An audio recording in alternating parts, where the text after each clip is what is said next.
All right, music fans, welcome back. In the car, it's Dave. It's the Real Music Observer. What up? Yeah, that's a little different intro, huh? Probably inappropriate.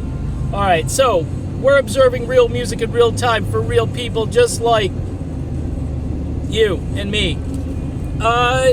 Some people are starting to ask me questions, and I appreciate those questions. Those questions are relevant questions. Some of them pertaining to the situation with Jonathan Cain's wife. I really kind of didn't want to go here with this, but I've had several inquiries now, and I have been brutally harsh on the guitar player and his party-crashing, White House-crashing wife. Okay? In case you don't know that information, look it up. Lady M is what she is called by her husband. Not sure. I don't know if she's part of royalty or something. It's a cute nickname. Okay, so fine. I think I'm kind of done bashing Neil Schon and his wife, believe it or not, in that regard. I've made the point. I think it was very hypocritical, though, for him to tweet out pictures of these people, Neil Schon, his wife, and pretty much the rest of the band, minus Steve Smith, going to the White House for a VIP tour. And then, of course, you know, they did tweet out a picture of the Oval Office visit. So apparently they did meet the President of the United States. Oh, horrors. Let's go all Seth Meyers on Jonathan Cain's wife. So it's almost, this is the way I look at this. It's, Neil Schon was like, look, if you keep pushing me, I'm going to put this information out there. People need to know about your wife and what she's all about. Now, granted, though, in rock and roll circles, people really don't give a shite about someone's faith system. In other words, they're not examining the intricacies of Christianity. In fact, based on what Neil Schon has said, it seems as though he really wants nothing to do with Christianity, even though someone told me he did like a snippet of Amazing Grace on the guitar the other night. I didn't hear it. I'm not doubting what they told me, but that person basically said, why did he play that? He doesn't seem to want to embrace or endorse or have anything to do with it. It's like separation of church and band, you know? and by the way, I understand that argumentation there. I understand that argumentation. I don't know if that was correct, but the point is, there are some issues here with John Cain's wife, and somebody sent me a message saying, oh, you were so brave to talk about that, and I don't know, it says in the Bible women aren't supposed to be pastors. That's number one. Number two, the other issue that you want to look at here from a Christian standpoint is humble and modest. Christians aren't supposed to be like living the kind of life that Neil Schon leads. Okay? If you're a pastor of a church, yeah, you know, you can make a comfortable living, but there's a fine line between comfortable and then decadent and extravagant, and I'm only going to stay at these hotels, and I'm only going to, you know, do, I don't know, certain things because I'm this person, you know, like I need to be treated better. That's you know, if you're a humble servant, especially if you're a humble servant of God, that kind of doesn't look so good. You know what I'm saying? It kind of flies in the face of, I mean, look, I get it. Christians are supposed to be good at, you know, budgeting money and dealing, and we all should be, by the way. It's not just Christians, but if you've got this reputation that you're kind of trying to uphold, you're not looking so good. You know, you're looking as if you're going against everything that your faith teaches. So there is, again, an argument to be made that this doesn't look like Christianity. This looks like something else. And it looks like there's a prosperity gospel, it's called. If you're unfamiliar with it because you've been pretty much just worried about rock and roll your whole life, you haven't missed a whole lot, other than a bunch of people saying, hey, call this 800 number now and God will bless you. Okay? Call this number and give till it hurts to our ministry, and then you'll be blessed. Okay? Unfortunately, these are the circles, okay, that Paula White frequents, or she has in the past.